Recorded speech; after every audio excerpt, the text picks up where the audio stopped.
Hey everybody, how y'all doing out there? Welcome to our podcast on Sunday.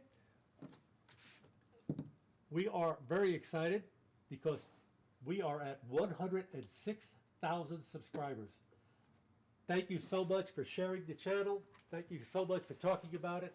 And for those of you that have participated on the interviews, you all are awesome. We want to continue to interview you and tell your story out there. Also, we would like to hear from you if there's anything you would like to see us put on our show. We could have special guests. Today I was trying to get a couple of 510 managers, but one is with family and the other one is watching a dog. And then they're going to go hunting with their metal detector to find silver. Imagine that. What a great pastime, huh? Uh, I want to put a special thanks out to Sugarland Tower, Chris and Wes. Y'all made somebody's day fantastic. This is Wes with Ken Forbes and myself. Yesterday, just on a whim, I had called out to get the phone number for the Sugarland Tower. They gave it to me, and I called Chris out there. They were so accommodating. They drove us over to the tower. They let us up. We got to see what's going on there because my friend Ken Forbes, former AF manager, we worked hand in hand in Houston Center, getting stuff repaired and fixed. Ken was my go-to guy, and he always performed. And now he's retired, and we kind of pal around as much as possible. That's Ken up there sitting in the chair. We got to watch a couple of departures, a couple of arrivals, the bright scope. The most difficult part of that trip was going up and down the stairs for us. But thank you to Chris and Wes. You guys are awesome. You are number one in my book. So Fred is here, my partner in crime, right, Fred? Silent partner.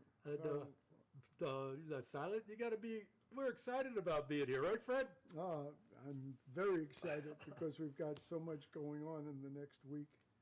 And this year is a huge milestone for air traffic control in so many ways. We're going to be this Thursday, June 26th, we're having a little get-together at Kenny and Ziggy's to commemorate the 60th, that's 60, operation of Houston Center. One of the gentlemen that's going to be there is 90 years old, and he was there the first day the doors opened. Wow. We have a lot of history in aviation. It's determined on air traffic facility, their pay grade is determined by the amount of airplanes they work. And Houston has had over a million, approximately 200,000 aircraft. You multiply that by 60, and you've got into the billions.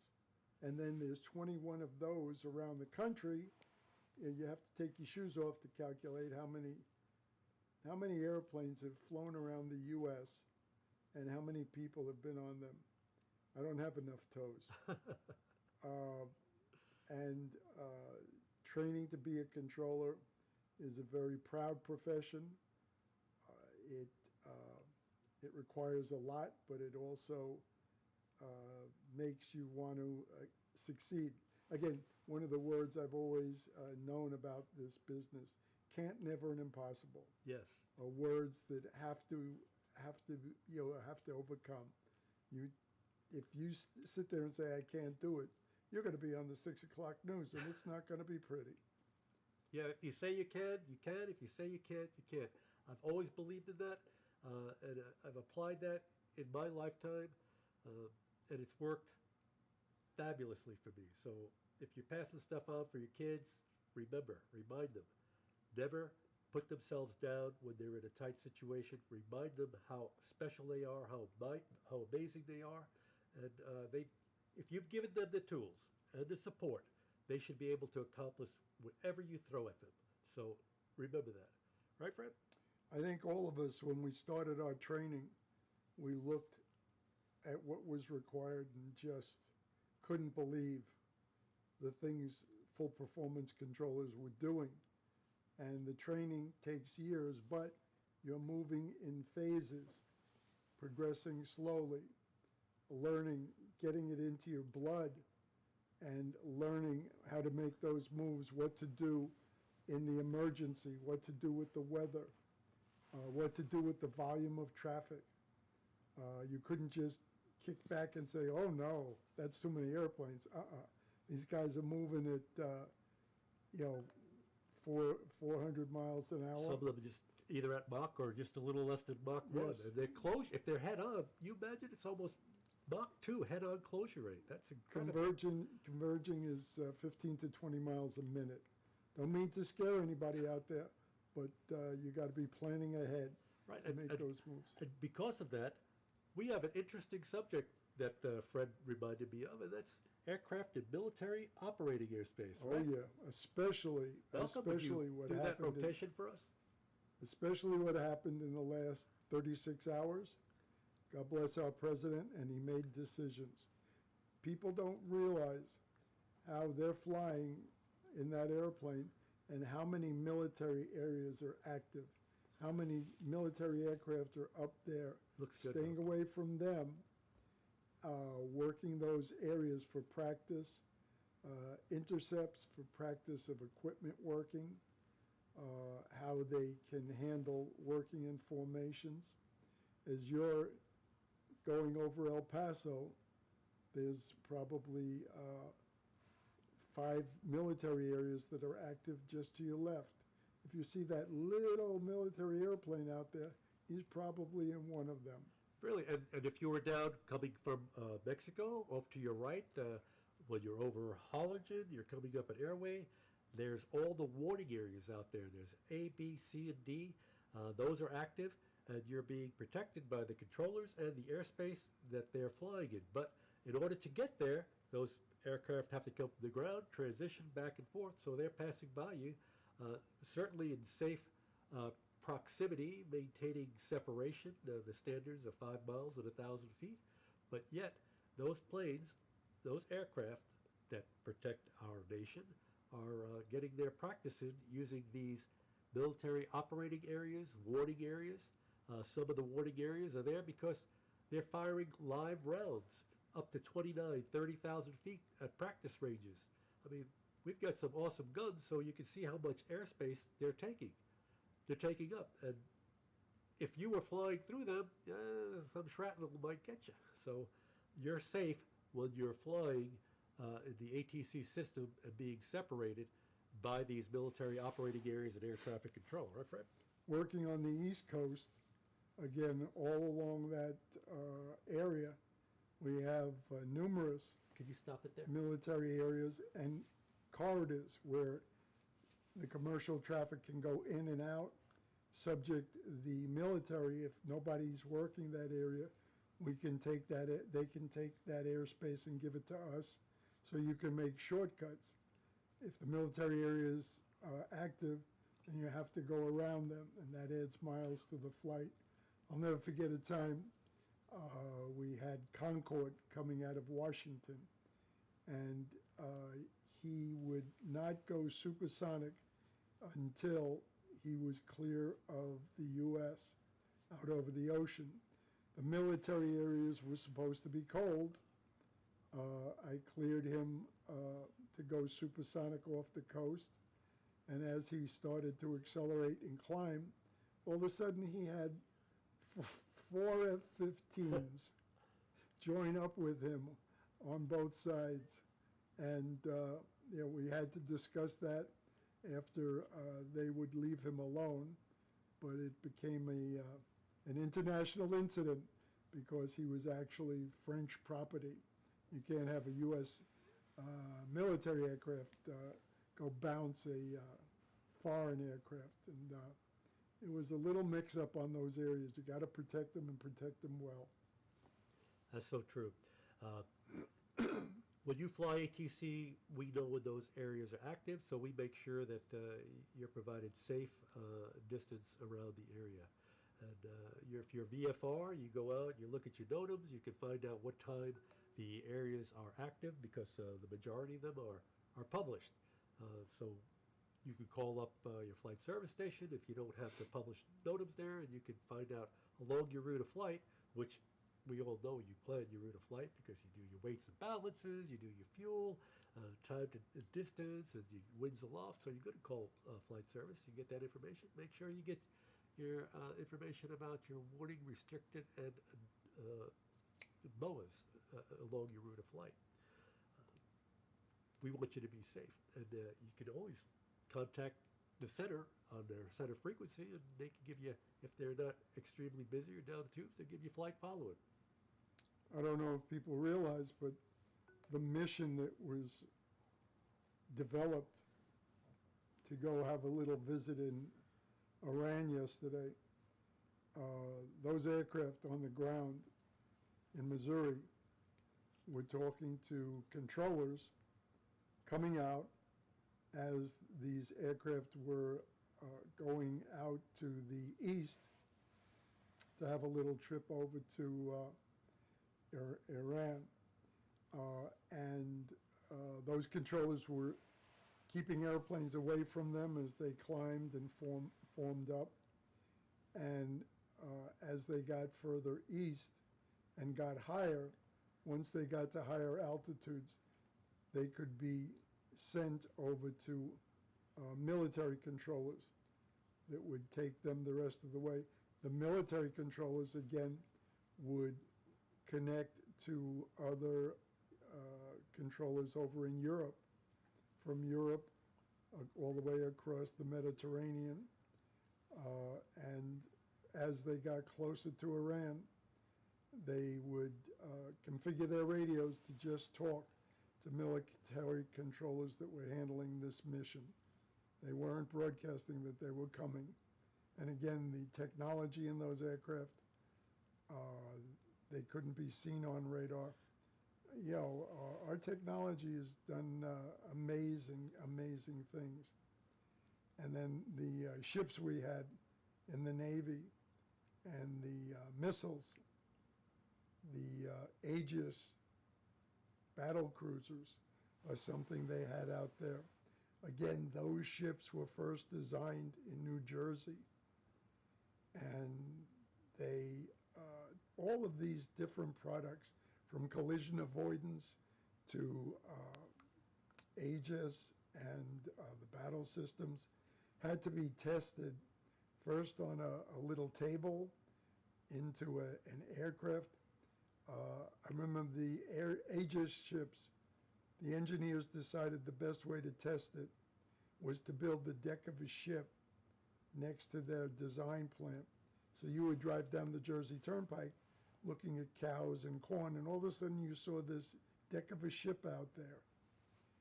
They came out and put their radar systems in it. Then they came to us in New York with this book. Oh, it was probably 6 inches thick. And every page had a battle profile that they wanted to use on this ship. And they would have F-4s coming in high and diving down low. They would have B-52s running down on the deck, taking evasive maneuvers, flying formations, and then breaking away. And we looked at them and laughed. So they walked away with this book because we weren't going to do it. But they came back. They came back a few weeks later with this little congressionally mandated, "You shall do it." And we had to design how we could get the commercial airplanes around it while they did this. So we set up the time that they would work, and we moved the airspace so they would work. This ship was so important, it had its own admiral. And they wanted us to understand how important it was to work with them and get it accomplished. So they took each one of us down to Trenton, New Jersey, and met this admiral and took us on the ship and showed us what this boat was going to do. You don't want to be on this boat. It is very popular for the enemy to attack. But you see this boat and it's got a very clean deck on it. And you don't have radar antennas. you just have this flat screens, and this boat can analyze what's around them and how far out they have to plan their attack.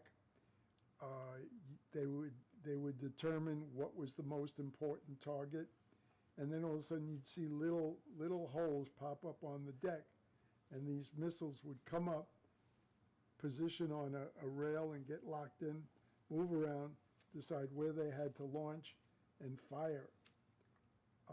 And these things would launch. Could you give us the background with everybody's? Does anyone have any questions about that? Does anybody want to take a ride on an Aegis ship? Yeah, anybody have questions? And one other thing, if you are listening to the podcast, could you tell us how we sound? Are we loud and clear? We have been trying to work out all of the bugs. I think we might be at a stage where we're almost got it perfected. We're very proud of our channel, and Malcolm over here has been working our TriCaster, been very diligent at performing all the duties necessary to get this broadcast out there. And I'm trying to keep track of sound, so to me, it sounds like it's loud and clear. Outside of that, we have our 60th anniversary party. and the 100th anniversary of air traffic control. Isn't that great? So the Kenny and Ziggy thing, Houston Center controllers or any controllers that are in the area, we'd love you to come down and share some of your stories about Houston or any stories. We're down there, and we're going to have, like he said earlier, a 90-year-old controller actually going to be there. And we'll have an area cordoned off. Starts at 1 o'clock on Thursday, the 26th. So please attend.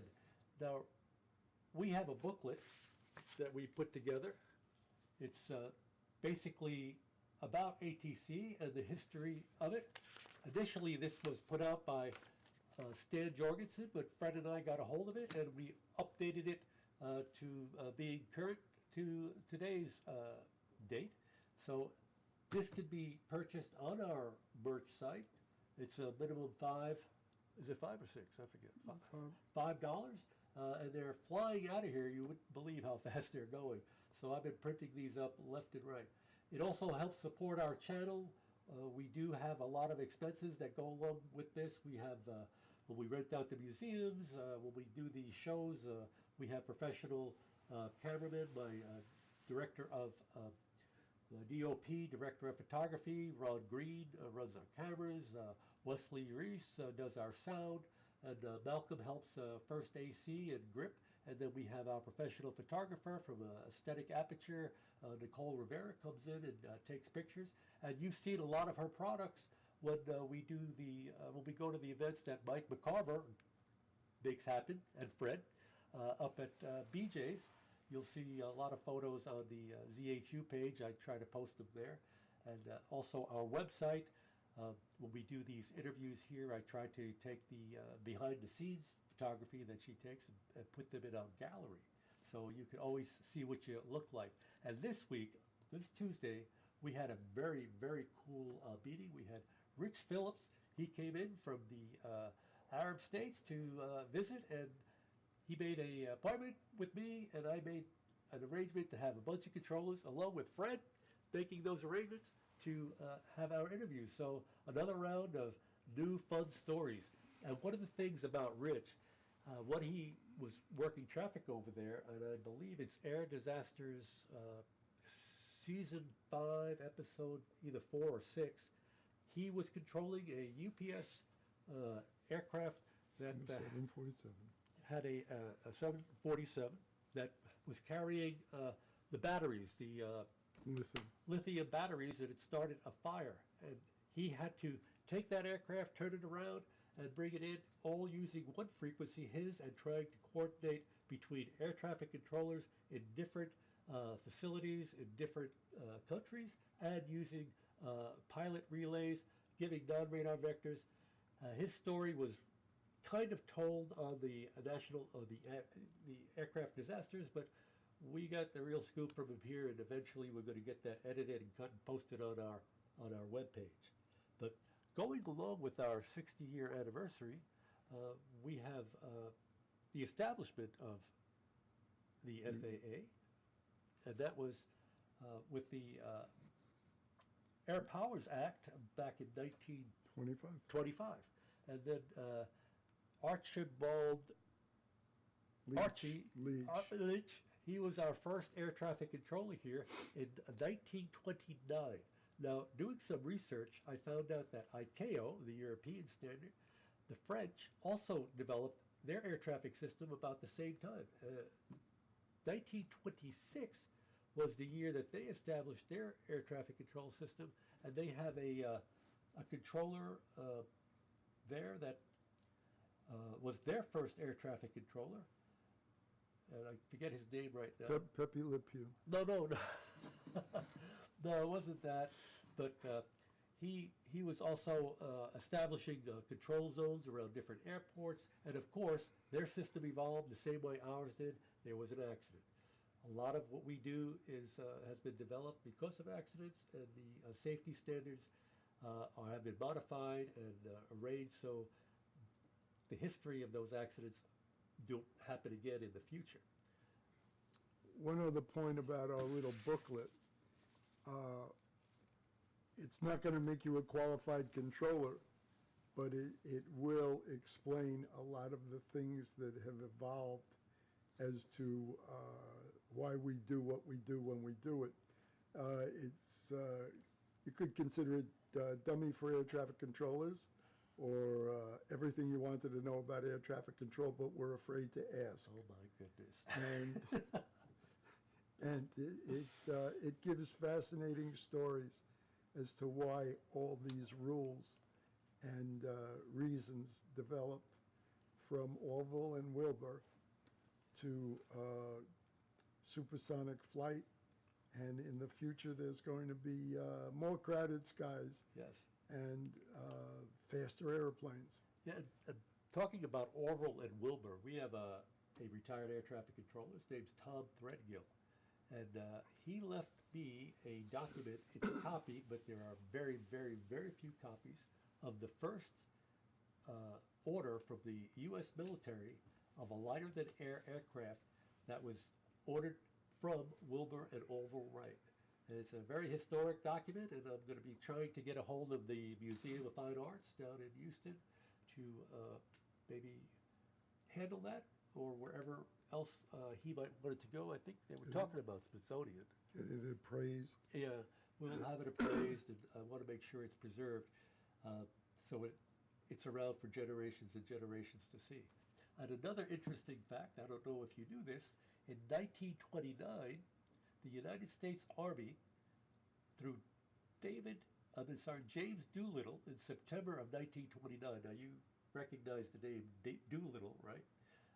He was the first one to fly on instruments, which opened up an entire new era for air traffic flight. And of course, we all know Doolittle because of Doolittle Raiders' first strike back on Japan after they did the attack on Pearl Harbor.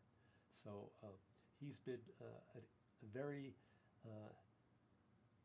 very instrumental in developing this country, the air navigation system, and an awesome patriot to teach those guys how to fly B-25s off of aircraft carriers in such a short runway. So, right, Fred? Again, an idea that they thought could not be accomplished, and then he showed them how to do it. And they were able to do it by the skin of their teeth. They had to, as the timing changed for them to be launched, they had to throw things out of the airplane so they had less weight to make it. But with that less weight, and fuel was part of that weight, a lot of them did crash in the mountains, did get captured by the Japanese. Because they had to take off earlier than they had depicted, right. because there were some enemy forces. They thought might have found them, and the weather was really bad.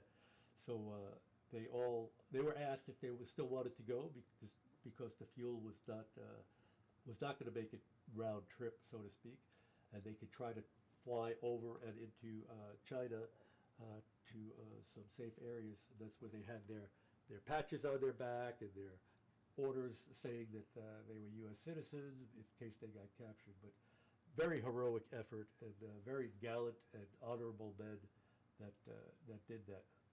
Really honorable men. In the movie Pearl Harbor, there was a nice segment on that whole training and the Doolittle Raiders and what they accomplished. Yeah. And if you go down to the Ellington Flight Museum, they actually have the last of the flyable aircraft that the Doolittle Raiders flew. They also have a plaque that everyone that survived signed off on down there. So it's quite a sight to see. And if you haven't been to the Ellington Air Museum, you should make a trip and bring your kids because they have all of this information. The Bernoulli's principle. You can go in and see how that affects the air and lift, drag, thrust, and learn what flight is all about. And you'll actually learn why you're able to stay in the air and what a wing is designed for. They also have information, I think, about Joule's law, the expansion of gas at altitude, and other great information when it comes to aviation. And maybe, you don't know, you might inspire your child to become an aviator or a controller, which is the best profession in the world, I would say, and one of the most elite and honorable jobs that you could ever have. And I can tell that to you firsthand. One of the things that I also wanted to bring up was that the CAA, the Civil Aviation Authority, was commissioned for the first time at Fort Worth. And then it ended up splitting off to become the FAA because of the accident that happened over the Grand Canyon Right. between a United and a TWA collision. And like I was saying, all things happen because of accidents, it seems like in the FAA. And that Eisenhower signed the FAA, Federal Aviation Act, into law in 1958. And here we are, 2025, and we're still going strong, I believe. And anybody out there that's aspiring to be an air traffic controller, make sure you pay attention to the FAA.gov webpage, and you'll find when the test is going to be going on, and make sure you go to your bookstore or online Amazon and download one of the ATC test booklets so that you can study and be prepared. There's nothing like being prepared. And there's a story on our channel by Steve Stooksbury. He was a retired controller and a good friend of mine. He tells about how he hired into the FAA and how much that book prepared him for the FAA exam. So make sure you watch that a couple of times. So, Fred, what else you got? Steve was working out in the oil patch when he found out about this thing called air traffic control. And all of us, we've talked about where we were when we heard about this thing, air traffic control, and what made us move towards it, what made us think about going into it. For the longest time before I got in, controllers could only get in with prior experience. Sounds still good. And that prior experience, the only place you could get it is in the military. Back then, all the controllers were busy with Vietnam, so they were over in the Asia area working. So controllers were getting shorter and shorter staffed. And that's when the controllers had their first slowdowns and sick outs. Myself, I was working on Apollo, and because of Vietnam, I saw the program starting to die as we had less and less lunar modules to work on. And I heard about this thing in air traffic control. It was a step back in salary, but I was looking for a profession, a challenge, and I took the test and passed. And I became a New York air traffic controller. So, Fred, what year was that? Was that 19? The first 59? slowdowns, 60s? yeah, NOAA didn't build the ark. So, and you know that in 1959, that's when the FAA started using the UNIVAC computers, right? Oh, wow, vacuum tubes. Yeah. Yes, but the slowdowns and sickouts started in 1968, 69.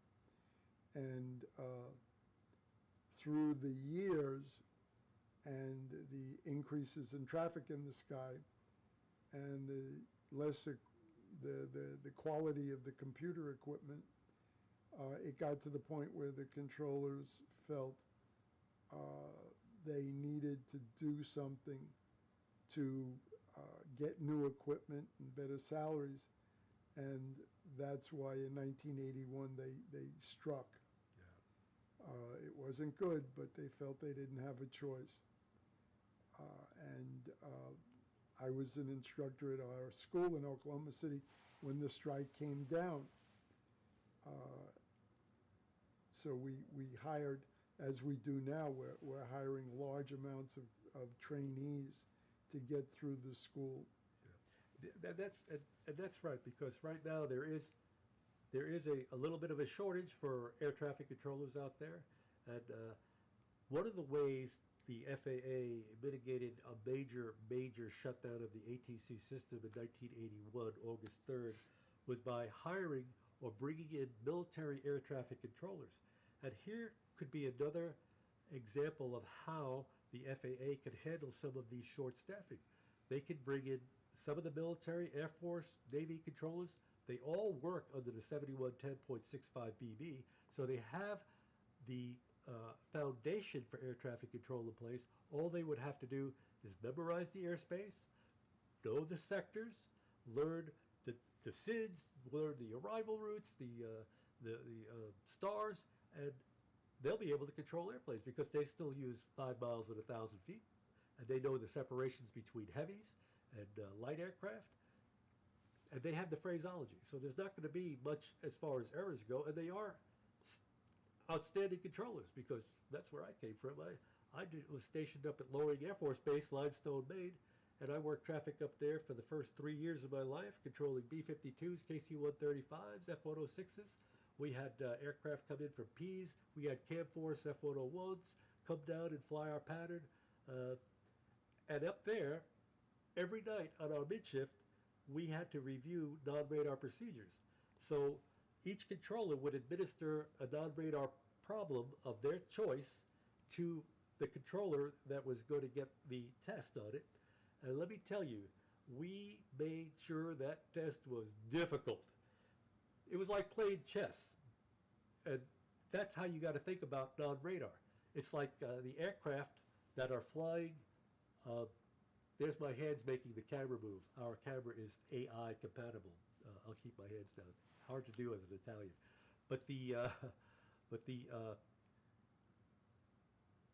test is like aircraft moving around, flying as chess pieces, but only three-dimensional. You have altitude and you have lateral, and they're constantly trying to climb, descend, turn, cross paths, and in this, you don't capture a piece. You got to make sure none of the pieces collide. We put aircraft in a holding stack 5 or 6 high, put a 106 at the top, and then have declare bingo fuel, and then minimum fuel, and then emergency fuel. And you had to get them down through that stack of B-52s that were holding under him at Keegan DME Fix. I still remember the fix, and I still remember the airspace. It was within a 34.75 nautical mile radius of Loring Air Force Base, up to and including, not up to, but not including 180, with an extension south of the DME, of the Keegan DME Fix. So that was the airspace that I was working air traffic in, and it was a lot of fun. And came out of that military, worked 2 years in New York. I drove cabs. I printed at a print shop. I learned how to do printing at a 36-inch two-color Harris. And I also was... Made bagels? And I made bagels. I used to work for Bagels USA in Waikiki Shopping Center. About 120 hours a week to try to sustain paying the rent, my fuel bill, car, and then got a phone call, got hired by the FAA, moved out to Chicago. By August 7th, I was already standing there ripping strips at the FDEP, and the controllers that were working would ask me to sit down and sequence their strips for them, and upstairs to a non-radar class for D-side, and in 2 weeks downstairs checked out on all my D-sides within 3 months, back upstairs for radar class, and within a year and 1 day, I had all my sectors under my belt, and that was coming from a military operation. So there's a lot that military controllers know, and they can definitely help provide support during this lack of or shortage of controllers. So if anybody is out there in the transportation industry watching, which I hope you are, that is a very good solution, very viable. And after they have checked out, depending on how much time they have left in the military, you might be able to roll them right into those positions right from the military. And I know the military would appreciate that, because they'll still be able to be handled by air traffic instead of getting delays, airspace shutdown because of lack of, staffing. So that is something definitely to consider. Did anybody acknowledge us about listening, Malcolm? Were there any questions that have come up? No? Okay. Bringing military controllers on board are a great asset. The only thing we had to work on is teaching them how to separate airplanes as opposed to bringing them together in flying formations. Well, those are the ADC people. Oh, all right. They want to put those aircraft right on those Bear bombers that come across the polar cap, or keeping us safe. So they're very good at that. And if you can put them together, you can definitely keep them apart. Civilian controllers need to keep 5 miles between airplanes. Military controllers, like you've seen in Top Gun, they can turn upside down and wave at each other. Yeah, that's in the MOAs. Okay, that makes it legal. And I think, according to my friend Tim Crowder, who was at the museum during interviews, it reminded me that the Blue Angels are able to defy the 250 knot restriction below 10,000 feet. Everybody else, they have to stay at 250 knots once they dip below 10,000 feet and below. And the Thunderbirds. Oh, they don't have the waiver? If the Blue Angels don't No, they have do it, have the waiver. Blue Angels do have the waiver. And I don't know, I'll have to check. Anybody know out there if the Thunderbirds also, all these established flying teams, we have inquiring minds, and we would love to know. And one more thing that we could talk about here is the NAS system upgrade, right? How they're moving along to provide a better air traffic system. As former 510 manager at Houston Center, I've seen a lot of progress. Well, before my time, the installation of the ASRs at Houston, that was already there, along with the secondary radar. But my former predecessor, Jerry Strickland, was there when all the DARC, D-A-R-C radar modifications were made. He and another controller, Rocky Lane, would come in on Rocky would come in on the midshifts, and they would do all the analytics on DARC. We would come off of NAS, go to DARC, and I've seen all the upgrades on DARC, from just data blocks to actual data blocks that look and feel the way the NAS data blocks, the 9020 data blocks look. So when you had to switch systems, should the NAS go down, it was seamless. You could just go from NAS to DARC and not skip a beat. I remember taking Houston Center and doing the asbestos abatement, moving, Jerry moved everybody into the ASR room. I had to take the wall down for the ASR room, and I worked closely with NATCA and their union reps to make sure that all the OSHA requirements were met. I was OSHA 3000 certified, which is a great course if you haven't taken it. It definitely provides a lot of safety for your employees. Sometimes people feel that it's a little overboard, but you don't want to err on the side of lacking safety. Better safe than You sorry. want to make sure that your employees are safe, and they need to feel secure that they are being kept safe. So, what else we got, Fred? Anything else that I is think coming up? we've got a busy week coming up with the 60th anniversary. So, yeah. So again, Kenny and Ziggy's on Thursday, the 26th at 1 o'clock.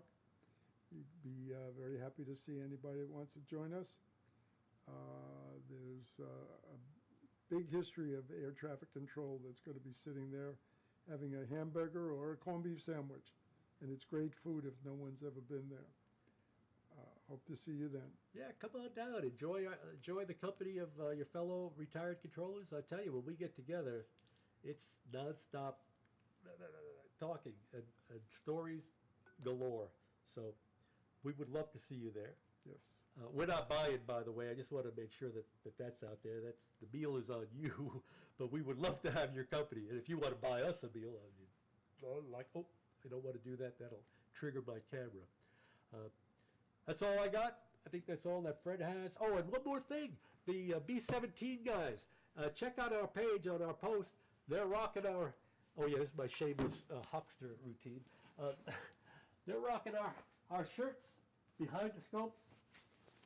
Right here, 100% cotton. We have sizes that will fit you, and if we don't, we'll order more. Again, make sure you get our booklet online. All you have to do is click the link, go to our regular website, Behind the Scope, and up in the corner, hit book, and you will see how to make those orders. Love to have our shirts on everywhere we go. People are asking us, where do I get that? Where do I get that? So we send them to that website, right, Fred? Yep.